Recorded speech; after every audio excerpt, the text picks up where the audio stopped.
Hey, it's Craig. I just wanted to let you know that you can listen to Canadian History X early and ad-free on Amazon Music, included with Prime. Greetings and welcome to another episode of Canadian History X. Before I continue, on July 26th at 3 p.m. Mountain Standard Time, I'm hosting a Zoom history conference all about the 1913 White Hurricane in the Great Lakes. It's a really interesting story. It's a 45-minute conference and it costs $5 or free for my patrons. You can register for the conference by going to CanadaEHX.com and clicking register. If you'd like to become a patron, you can, for as little as $3 a month. Just go to patreon.com/CanadaEHX. There may be a misconception out there today that the Indigenous lived in teepees across Canada, that they were nomadic and did not live in large communities. This, to put it simply, is quite false. From what would be British Columbia all the way to the Maritimes, larger communities have popped up and existed around the time that the Europeans began to arrive at the shores of what would one day be Canada. Today on the podcast, I'm looking at the two biggest and most important, Stadacona and Hochelaga. First, Stadacona, an Iroquois village.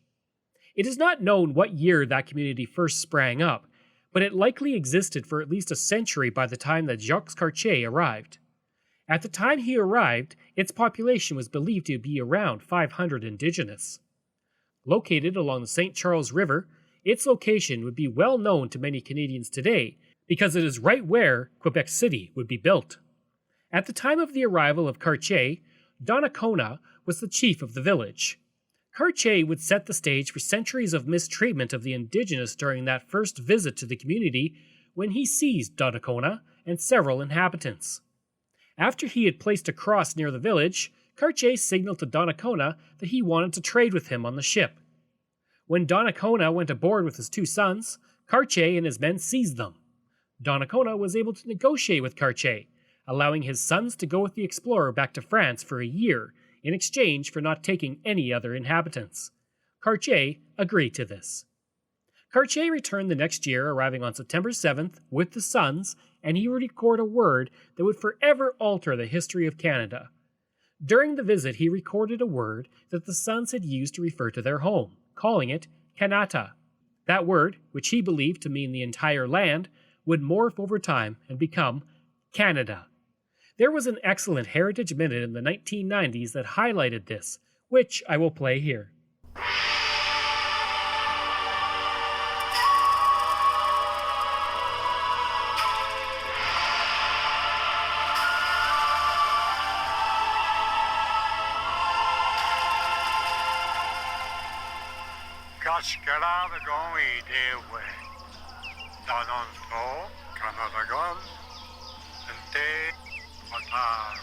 What's he saying, Father?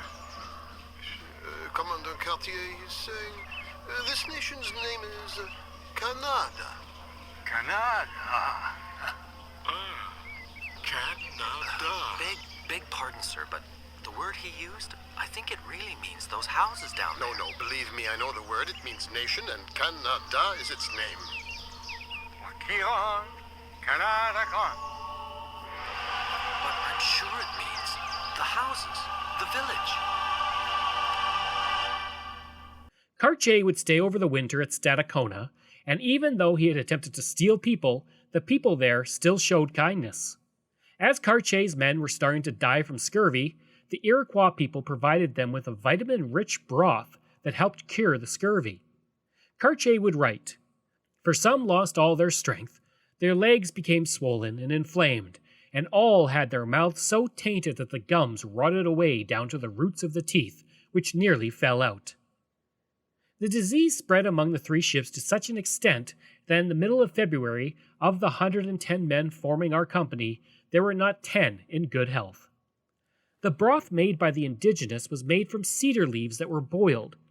When offered to drink, Cartier's men refused to drink it at first, but were eventually convinced, and after 2 or 3 cups, were already feeling better. Cartier, who had been praying and ordered all his men to pray for a cure, and who had a figure of the Virgin Mary carried across the snow and placed against a tree, well, when his men were cured, he didn't think it was the Indigenous. He believed it was God, and he would write, "Must clearly be ascribed to miraculous causes. God, in his infinite goodness and mercy, had pity upon us. While European scientists would figure out what scurvy was and how to cure it, the indigenous of Stadacona had a cure in the 1500s, thanks to the cedar broth loaded with vitamin C. Sadly, that same winter, 50 residents of Stadacona would die from diseases carried in by the Europeans.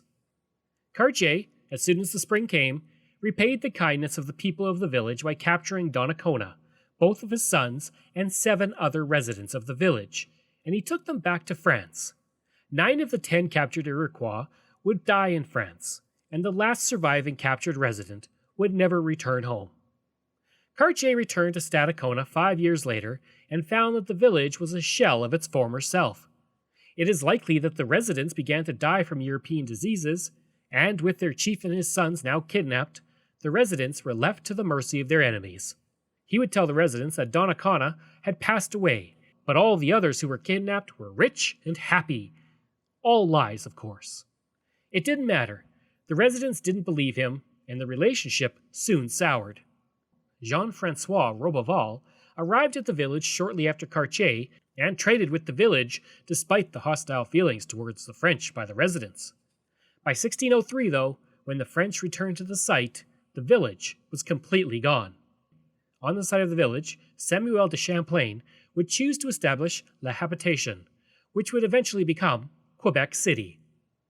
As for Hochelaga, it is not known when the community was founded, but it is believed to be around 1200 AD. Also, the name may not actually be the name used by the indigenous. It is possible the name comes from the French corruption of the Iroquois name Ossaker, which means beaver dam, or Hochelaga, which means big rapids. And again, I apologize if I mispronounce anything here. This is likely since the village was located near the Lachine Rapids. The community was no small community either.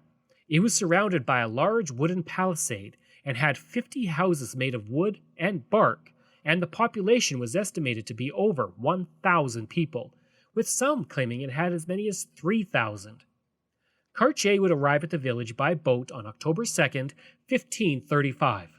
He had learned from the village of Donnacona, but Donnacona had discouraged Cartier from traveling to the west, and shamans warned him of devils in the west, but Cartier did not listen. According to Cartier, the chief and his men attempted to keep the French from journeying up the river in a unique way. Cartier would write, "They dress up 3 men as devils, arraying them in black and white dogskins, with horns as long as one's arm, and their faces colored black as coal, and unknown to us, put them into a canoe." Cartier was warned that the god Cadonier, as well as 3 Christian deities, had announced at Hochelaga that, in the words of Cartier, there would be so much ice and snow that all would perish. With Donnacona's sons as guides, now remember this is before he kidnaps everybody and takes them to France to die, and with Cartier leaving men in the village in return, he had set out to find Hochelaga. Upon his arrival he would write, "And on reaching Hochelaga, there came to meet us more than 1,000 persons, men, women, and children, who gave us as good of a welcome as ever father gave to his son, making great signs of joy, for the men danced in one ring, the women in another, and the children also apart by themselves." The indigenous threw corn, bread, and fish into the boats of Cartier, with Cartier writing, "Throwing so much of it into our longboats that it seemed to rain bread." He and his men had arrived 11 kilometers upriver, and the next day walked a well-worn path towards the community. Upon arrival, he saw the community was surrounded by hills and fields of corn. Feeling that the community was more impressive than Stadacona, he would write, "And here within the countryside is situated and sits the said town of Hochelaga, near and joining a mountain that is, around it, ploughed and very fertile, from on top of which one can see very far." He would name the mountain Mount Royal, in honor of King Francis I of France. During his visit in the community, he would also write, "The said town is all in a circle, enclosed in wood in 3 ranks, in the manner of a pyramid, crossed at the top, having a row perpendicular to all. And this town there is only 1 door and entrance. There are within this town roughly 50 houses." The palisade that protected the community had a middle row that was upright, while the inner and outer rows inclined towards it, braced with horizontal beams. According to Cartier, the The houses were 15 meters in length and 3.5 to 4.5 meters in width, made of wood, and were covered in bark that was sewn together. The palisade, as I mentioned, was made up of 3 rows of wooden stakes driven into the ground, each 15 meters high and intertwined using sections of bark and large trees. Within the village, there were many longhouses which Cartier described as such. In each one of them, there are several hearths and several rooms. Cartier described the upper floor of these longhouses being used for storing food and smoked fish. The people of the village were very welcoming to Cartier, and marveled at him and his men and their strange appearance. He would write, "They showed joy, danced, and performed various antics." After a tour of the village, he was then taken up to the top of Mount Royal, writing in his description that the mountain was distant from the village by about a quarter league. We can see the said river, other than where we left our boats, where there is a rapid. The most dangerous is given to sea, one which is not possible for us to pass. Unlike with Stadacona, Cartier did not attempt to kidnap anyone and would leave the area, writing later. We withdrew to our boats, not without a great number of the said people, a part of which, that when they saw our people tired, took them upon ourselves as on a horse, and carried them. He was unable to go any farther because of the rapids, ending his hopes of seeing if the St. Lawrence River led to the Pacific Ocean. Spoiler, it did not. When Cartier returned to the island in 1541, he does not mention the town, and it's believed it had been conquered and destroyed through war, although there are several theories for its disappearance. One is the aforementioned war, another is migration west towards the shores of the Great Lakes, but another theory put forward, and that is likely, was that it was abandoned after a cycle of land exhaustion. On the location of Hochelaga, a small village named Ville-Marie would be founded in 1642, but over time, the residents began to use the name of the island for the colony name. The name of the island was the island of Montreal. And so, the 2 most important cities in Quebec and in Canada are built on 2 former communities of the Iroquois, who lived there when the Europeans arrived. One interesting aspect of the village is that some believe it was just a myth because no real physical evidence of the village has been found, which I personally feel is unlikely, and it pushes a European-centric view that the indigenous could not have had such a complex settlement. The fact is that Cartier wrote about the village following his second trip and presented it to the King of France. A detailed plan of the village was also drawn up years later by Giacomo Gastaldi, and it was titled Of Navigation and Travel. It is likely, based on archaeological studies, that Hochelaga ceased to exist between 1541 and 1603, when Samuel de Champlain arrived. Most likely, it saw its last resident around 1580. That's not to say that the story of Hochelaga was lost for those centuries. French settlers met with indigenous people in 1642 and were given a grand tour following a religious festival in the area. Father Bartholomew Vermont would write, "We visited the great forest which covers this island, and when we had been led to the mountain, from which it takes its name, 2 of the chief savages of the band stopped on its summit, and told us they belonged to the nation of those who had formerly dwelt on the island. Then, stretching out their hands towards the hills that lie to the east and south of the mountain, there, they said, are places where stood villages filled with great numbers of savages.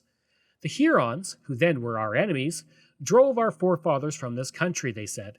Some went towards the country of the Algonquin, others towards the country of the Iroquois, some to the Hurons themselves and joined them. And that is how this island became deserted." In 1860, construction at McGill University in the area of Sherbrooke Street would result in many indigenous objects being found, including pottery and tools. These items were found to date from the Cartier era, and Sir John Dawson, the principal of McGill, stated that Hochelaga had been found. Others would theorize that Hochelaga was located elsewhere in the area, near a flat area between Mount Royal Cemetery and Maplewood Avenue. In this video from the Montreal Gazette, amateur historian Donald Weidman talks about where he thinks Hochelaga may have been. I'm here to show you the site where Jacques Cartier landed on October 3rd, 1535, on the morning of. Many believe that he went up the Rivière des Prairies, which is this river right here. Most believe he went another way, which is the St. Lawrence River that way, but I'm here to show you the spot where I believe he landed, just around the corner in the Mille River, on the other side of Ilmathieu. But ultimately, the only thing we really have left from Jacques Cartier is his words. So if you read the words closely, follow the rivers, follow the geography, follow Canadian history, and especially what will become the fur trade, you'll find that Jacques Cartier actually describes this little inlet right here, the calm water. It's the calm water that he's looking for because he wants to go to sleep for the night. If he parks his boat out there, chances are he's going to wake up the next morning in Quebec City. The first point, by pointing that he landed here, what this will do is leads us 12 kilometers west of here to Old Saint Francois, which I believe is the site of the village of Hochelaga, and also what was actually called by Jacques Cartier Mount Royal. Mount Royal in Montreal is not the Mount Royal that Jacques Cartier described. By following from this spot and following what Jacques Cartier describes, including distances and landscapes, farmland, mountain slopes, Mount Royal was that way in the middle of the island of Laval. Today, a huge, deep, deep quarry. French Canadians, the people of New France, have been quarrying on this island for 300 years. The person that this park is named after, Olivier Charbonneau, yes, he was a farmer, but ultimately he was a stone cutter. So there was a huge mountain that is now the base of railway tracks, roads, the base of the Jacques Cartier Bridge. The stone comes from Saint Francois Laval. Whatever the real story is, both of these communities served as important meeting places and habitations for likely several generations of Indigenous of the area, and upon their ruins, two of Canada's most important cities would be built. I hope you enjoyed that look at Stadacona and Hochelaga, and if you did, please give a rating and review. You can reach me at craig@canadaehx.com. You can find hundreds of articles on Canada's history at canadaehx.com, and you can be a patron at patreon.com/CanadaEHX. Information comes from the Canadian Encyclopedia. This is Canadiana, Canada's History, Wikipedia, Montreal Gazette, and the Journal of American Folklore Society, 1894. Thanks, and we'll see you again next time.